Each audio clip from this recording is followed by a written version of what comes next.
नमस्कार दोस्तों। आज की इस वीडियो में हम ज़्यादा समय ना लेते हुए बात करेंगे एक सप्लीमेंट की जिसका नाम है जिंक। बेसिकली जिंक एक मिनरल है जो कि असेंशियल ट्रेस एलिमेंट के नाम पर जाना जाता है। ये आयरन के बाद सेकंड ऐसा ट्रेस एलिमेंट है जो हमारी बॉडी के लिए बहुत ही ज़रूरी है। बहुत कम अमाउंट ही ज़रूरी होता है इसका हमारी बॉडी के लिए, क्योंकि हमारी जो बॉडी है वो इसका एक्सेस अमाउंट नहीं स्टोर कर सकती कहीं पर भी। तो ऐसे में अगर हम इसका कोई लार्ज अमाउंट ले लेते हैं तो कुछ साइड इफ़ेक्ट्स आ जाते हैं निकल कर। खैर, पहले परंतु बात करते हैं हम इसके यूजेस के विषय में। क्या इसका यूज़ होता है। बेसिकली जिंक सप्लीमेंट हमारे शरीर के लिए बहुत ज़रूरी होता है, इम्यून सिस्टम के लिए, साथ में हमारी स्किन के लिए, हमारी आँखों के लिए, हमारे टेस्ट के लिए, हमारे स्मेल के लिए। बात की जाए तो बॉडी के हर फंक्शन के लिए जिंक की बहुत अत्यधिक आवश्यकता रहती है। आमतौर पर इसे एक एंटीवायरल प्रॉपर्टी होने के कारण इसे एंटीवायरल के रूप में भी जाना जाता है, जिसे ये एंटीवायरल के तौर पर बहुत अच्छा एक रोल प्ले करती है। कोई वायरल होने पर, जैसे कि कॉमन कोल्ड हो गया है या फिर कोई फ्लू हो गया है, तो ऐसे में जिंक सप्लीमेंट बहुत अच्छा रोल प्ले करती है उससे कोप अप करने में। थोड़ी थोड़ी मात्रा में हमें रोज़ जिंक की ज़रूरत होती है। आमतौर पर हमें ये कुछ डाइट से मिल जाता है, जिसमें रेड मीट, पोल्ट्री, और अगर बात करें हम वेजिटेरियन आदमियों की तो उसमें डेयरी प्रोडक्ट्स में ये होता है, सीरियल्स में ये पाया जाता है, दलिया में काफ़ी प्रचुर मात्रा में पाया जाता है, तो कुछ फ्रूट्स में भी ये पाया जाता है। इसी प्रकार से ये खाने की चीज़ों में भी हमें आसानी से मिल जाता है। परंतु किसी कारणवश जब हम खाने से इसे पूरी तरह से एब्जॉर्ब नहीं कर पाते, या साथ में कोई हमारी हेल्थ कंडीशन ऐसी चल रही होती है, जैसे कि हमें एंटीवायरल हमें वायरल हुआ हुआ होता है, या कोई इंडाइजेशन की समस्या हो रही होती है, या डायरिया हुआ हुआ होता है, तो उसमें हमारा जो जिंक है वो निकल जाता है। ऐसे कंडीशन में हम पूरी तरह से उसे एब्जॉर्ब नहीं कर पाते और हमें जिंक की डेफिशिएंसी हो जाती है। ऐसी जिंक की डेफिशिएंसी में हमें जिंक ओरली लेना पड़ता है। हमें एक टैबलेट के या कैप्सूल के फॉर्म में जिंक लेना पड़ता है। दोस्तों याद रखें, कभी भी लार्ज अमाउंट ऑफ जिंक नहीं लेना चाहिए। हमें हमेशा अपने डॉक्टर से पूछकर कितनी मात्रा में आपको आवश्यकता है उतनी ही मात्रा में आपको जिंक का सेवन करना चाहिए। तो जैसे कि मैंने आपसे बताया कि ये बहुत चीज़ों में काम करता है, जैसे कि वुंड की हीलिंग में भी ये बहुत अच्छा काम करता है। स्किन बर्न्स हो जाती हैं उसके अंदर बहुत अच्छा काम करता है ये। साथ में इम्यून सिस्टम को तो ये मजबूत करता ही करता है। ब्लड क्लोटिंग में ये बहुत अच्छा काम करता है। थायराइड फंक्शंस में ये बहुत अच्छा काम करता है। आँखों में ये बहुत अच्छा काम करता है। ओवरऑल पूरी बॉडी के लिए ही बहुत अच्छा सप्लीमेंट ये है। सेकंड ट्रेस एलिमेंट है हमारी बॉडी के लिए, तो जाहिर सी बात है कि जितनी आवश्यकता हमें आयरन की होती है उतनी ही आवश्यकता हमें जिंक की भी हो सकती है। अब बात करते हैं इसकी एक्सेस लिमिट के विषय में। एक एडल्ट डोज जो इसकी एक्सेस लिमिट ले सकता है, मैक्सिमम जो लिमिट है वो 40 मिलीग्राम डेली डोज में आता है।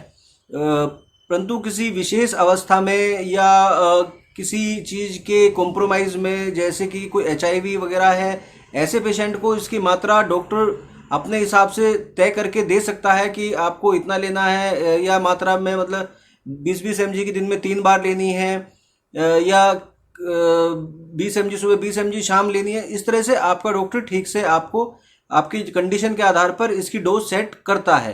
परंतु इसे अपने आप कभी भी एक्सेस मात्रा में नहीं लेना चाहिए। ये एक्सेस मात्रा में लेने के बाद बहुत सारे सिम्टम्स दे देता है, कभी कभी फेटल हो जाता है। जिंक की कमी से मेल में इनफर्टिलिटी भी देखी जाती है। साथ में सिकल सेल डिसीज हो जाना, या HIV हो जाना, या मेजर डिप्रेशन वाली कंडीशन में ये बहुत हेल्पफुल होता है। ऐसी कंडीशन में जिंक आपको इन सब चीज़ों से उबरने में बहुत हेल्प करता है। ऐसे में आपको जिंक सप्लीमेंट का टाइम पे लेना बहुत आवश्यक रहता है। बात कर लेते हैं इसके साइड इफ़ेक्ट्स को लेकर। तो सबसे पहले मैं आपको बताना चाहूँगा कि आप देख कर लें कि किसी भी नेज़ल स्प्रे में जिंक ना हो। अगर किसी नेज़ल स्प्रे में जिंक होगा और आप उसको नाक से इनहेल कर लेंगे तो हो सकता है आपकी सूंघने की शक्ति चली जाए। ये लॉन्ग टर्म भी हो सकता है और कभी कभी शॉर्ट टर्म भी रह सकता है कि 1-2 दिन 3 दिन नहीं आए, बाद में स्मेल आ जाए जो है। परंतु इनहेल करना ये अच्छा नहीं है, WHO रिकमेंडेड नहीं है, तो किसी भी इनहेलर में अगर जिंक हो तो आप उसको ना लें और साथ में इसे इनहेल या एक्सहेल ना करें। ये केवल ओरली यूज़ के लिए ही आता है, या फिर अगर आईसीयू कंडीशन में ज़रूरत पड़ती है तो इसे इंजेक्ट किया जाता है, वो भी डॉक्टर के ऑब्जर्वेशन में, डॉक्टर वहाँ पर रहते हैं तो ही इसको इंजेक्ट किया जाता है। अब क्वेश्चन आता है कि ये कितना सेफ है। बेसिकली ये बहुत सेफ माना जाता है, काफ़ी सेफ एलिमेंट है। इसके साइड इफेक्ट के तौर पर अगर बात करें तो केवल जिसे जिंक की के सप्लीमेंट से कोई एलर्जी हो उसको ही ये थोड़ा सी दिक्कत देता है, जिसमें ये फीवर क्रिएट कर देता है, कफ बना देता है, थोड़ा सा चेस्ट में टाइटनेस आ जाती है। इस कंडीशन के कुछ साइड इफेक्ट्स निकल कर आते हैं जो कि बेसिकली या तो आपको इससे एलर्जी है या आपने इसकी लार्ज डोज जो है कंज्यूम कर ली है। केवल इन्हीं दो कारणों से आता है, वरना ये बच्चों में भी डायरिया होने पर दिया जाता है। बहुत सेफ सप्लीमेंट माना जाता है, बहुत सेफ एलिमेंट है, आप इसको आसानी से ले सकते हैं। इवन दो अब जैसे कि कोविड कंडीशन चल रही है तो WHO की गाइडलाइन में है जिंक। आप इसको रेगुलर कोरोना की कंडीशन में पोस्ट ऑपरेटिव केयर में भी आप इसको यूज़ कर सकते हैं और पोस्ट कोरोना केयर में भी आप इसको यूज़ कर सकते हैं। पर दोस्तों ध्यान रखिए कि कभी भी इसका सेवन एक लॉन्ग टर्म के लिए नहीं किया जाना चाहिए। ऐसा नहीं है कि आप सालों साल जिंक खा रहे हैं। आपको जिंक का सेवन मैक्सिमम टू मैक्सिमम अगर डेफिशिएंसी है तो 6 महीने तक ही करना है। अगर ज़्यादा डेफिशिएंसी नहीं है तो 2 से 3 महीने ही आपको इसका सेवन करना होता है। एक और अगर इसके एक खास साइड इफेक्ट के विषय में बात करूं तो अगर आप लार्ज अमाउंट में और एक लंबे समय तक जिंक का सेवन कर रहे हैं तो ये आपके प्रोस्टेट कैंसर के चांस को डबल कर देता है।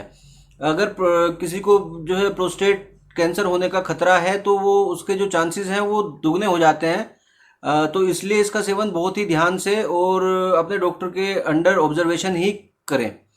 बात करते हैं कि इसे किसे नहीं लेना चाहिए या किस कंडीशन में लेना चाहिए।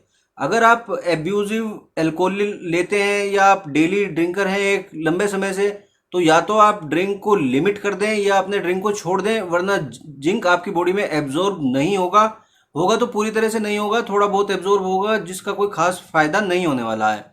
साथ में अगर आप प्रेग्नेंट हैं तो आप अपने गायनोकोलॉजिस्ट से पूछकर ही इसका सेवन करें।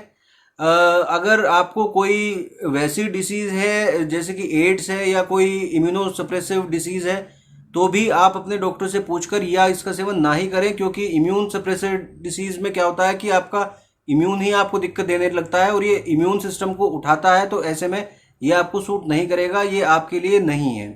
डायबिटीज़ पेशेंट भी इसको एक क्वेश्चन के तौर पर लें, क्योंकि अगर आप लार्ज अमाउंट ऑफ जिंक ले लेते हैं तो ऐसे में ये आपके ब्लड शुगर लेवल को लो कर देता है और ऐसे में आपको कुछ चक्कर आना या ये सब चीज़ें जो डायबिटीज़ जो डायबिटिक के पेशेंट को थोड़ा सा हानि पहुंचाते हैं, ऐसी कंडीशन क्रिएट कर देता है। तो डायबिटिक पेशेंट को भी इसको अपने डॉक्टर के ही संबंधित बात को लेकर उसकी ही कंसल्टेशन के ऊपर लेना चाहिए। हाँ, अगर आप पूरी तरह स्वस्थ हैं, आपको कोई दिक्कत नहीं है, मल्टीविटामिन का सेवन कर रहे हैं, तो ऐसे में आप देख लीजिए कि आपके मल्टीविटामिन में जिंक है या नहीं है। अगर आपके मल्टीविटामिन में जिंक है तो अलग से इसका सेवन करने की कोई आवश्यकता नहीं है। अगर आप किसी मल्टीविटामिन का सेवन नहीं करते हैं, बहुत अच्छा आपका लाइफस्टाइल है, अच्छा खाना खाते हैं, घूमना फिरना है, एक्सरसाइज करते हैं, तो आप एक मॉडरेट डोज में इसको ले सकते हैं। एक नॉर्मल डोज में आप इसको 1 महीने 2 महीने के लिए ले सकते हैं आजकल की कंडीशन को देखते हुए।